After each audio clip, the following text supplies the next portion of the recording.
नमस्कार दोस्तों, दिव्य भक्ति चैनल पर आप सभी का स्वागत है। आज मैं आपको एक ऐसी कहानी सुनाने जा रही हूँ जो न सिर्फ आपके दिल को छू लेगी बल्कि आपको यह भी सिखाएगी कि सच्ची भक्ति और श्रद्धा का कोई धर्म या जाति नहीं होती। यह कहानी है एक ऐसे भक्त की जिसने समाज के तानों और जुल्मों के बावजूद अपनी आस्था को कभी नहीं छोड़ा। एक ऐसे संत की जिनकी भक्ति को मिटाने की लाख कोशिशें की गई, लेकिन भगवान खुद उनकी रक्षा के लिए धरती पर आ गए। तो जुड़े रहिए और इस अद्भुत कथा को सुनने के लिए वीडियो को अंत तक जरूर देखें, क्योंकि इसका अंत आपको चौंका कर रख देगा। यह कहानी है महाराष्ट्र के देहू गांव में जन्मे संत तुकाराम की, जिनका जीवन ईश्वर भक्ति और समाज सुधार की मिसाल था।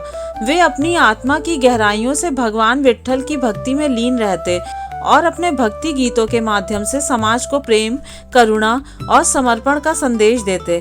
लेकिन तब के समाज में जातिवाद की जड़ें इतनी गहरी थी कि एक शूद्र का ईश्वर भक्ति करना कुछ लोगों को सहन नहीं था। उनकी बढ़ती लोकप्रियता और उनके भजन कीर्तन से प्रभावित होकर हजारों लोग उनके शिष्य बन रहे थे। यह देखकर कुछ कट्टरपंथी तुकाराम से ईर्ष्या करने लगे।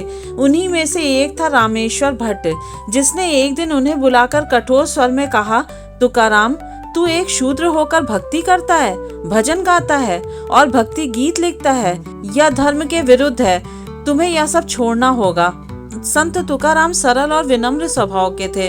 वे ईश्वर की भक्ति को सबसे बड़ा धर्म मानते थे, लेकिन समाज के नियमों का पालन करने में भी विश्वास रखते थे। उन्होंने शांत स्वर में पंडित से पूछा, तो मेरे इन भक्ति गीतों का क्या करूं? रामेश्वर भट्ट को तो बस उनकी भक्ति को खत्म करना था, सो उसने कह दिया, इन्हें इंद्रायणी नदी में बहा दो। तुकाराम ने बिना किसी विरोध के अपनी वर्षों की साधना, अपने प्रेम और भक्ति से रचे गए भक्ति गीतों को नदी में प्रवाहित कर दिया। उनके लिए यह एक आत्मिक पीड़ा थी, लेकिन उन्होंने इसे भगवान की इच्छा मान लिया। अपने भजन कीर्तन को खो देने के बाद तुकाराम बहुत दुखी हो गए। उन्होंने भोजन पानी त्याग दिया और भगवान विट्ठल के मंदिर के सामने बैठकर 13 दिनों तक प्रार्थना करते रहे। उनकी आंखों में आंसू थे, उनका मन व्याकुल था। वे लगातार भगवान से यही प्रश्न कर रहे थे, हे विट्ठल, मैंने तुम्हारी भक्ति में कोई कमी नहीं रखी, फिर यह अन्याय क्यों? क्या मैं जाति से शूद्र होने के कारण तुम्हारा भक्त नहीं हो सकता? उनका शरीर कमजोर हो गया, लेकिन उनकी आत्मा अडिग थी। वे समाधि अवस्था में पहुंच गए। 13वें दिन उनकी भक्ति की गहराई देखकर स्वयं भगवान विट्ठल प्रकट हुए। तुकाराम को स्वप्न में दर्शन दिए और कहा, तुकाराम, चिंता मत करो, तुम्हारे भजन कीर्तन नष्ट नहीं हुए हैं। वे अब भी नदी के किनारे सुरक्षित हैं। जाओ और उन्हें ले आओ। तुकाराम ने आंखें खोली और अपने शिष्यों से कहा कि वे इंद्रायणी नदी के किनारे जाकर देखें। जहां वे वहां पहुंचे तो एक चमत्कार हुआ। भजन कीर्तन जहां के तहां सुरक्षित थे। जो पवित्र ग्रंथ 13 दिन पहले नदी में बहा दिए गए थे, वे ज्यों के त्यों सूखे हुए नदी किनारे पड़े थे। पानी ने उन्हें छुआ तक नहीं था। यह देखकर उनके शिष्य आश्चर्यचकित रह गए।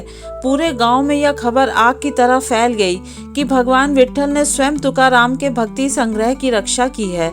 लोगों की भीड़ उमड़ पड़ी और जिसने भी यह चमत्कार देखा उसकी आंखों से आंसू बह निकले। संत तुकाराम ने अपने भजन कीर्तन को फिर से अपने हाथों में लिया और जोर से कहा, देखो, भगवान के लिए ना तो कोई ऊंची जाति है ना नीची जाति, भक्ति सभी के लिए सामान्य है। यह चमत्कार देखकर भी कट्टरपंथी शांत नहीं हुए। वे संत तुकाराम के परिवार को परेशान करने लगे। एक दिन उनके बच्चों को भूखा प्यासा देखकर तुकाराम व्याकुल हो उठे।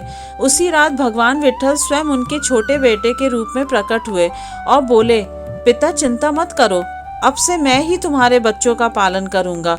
अगली सुबह जब तुकाराम ने अपने घर के द्वार खोले तो वहां अन्न, धन और अनाज के बोरे रखे थे।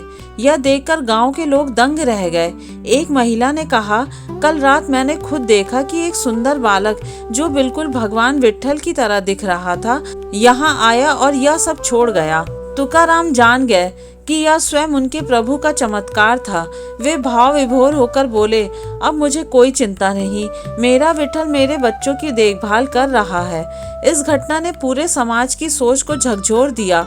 ऊंच नीच का भेद मिट गया और तुकाराम की भक्ति को हर किसी ने स्वीकार कर लिया। उनके भजन हर गली मोहल्ले में गूंजने लगे।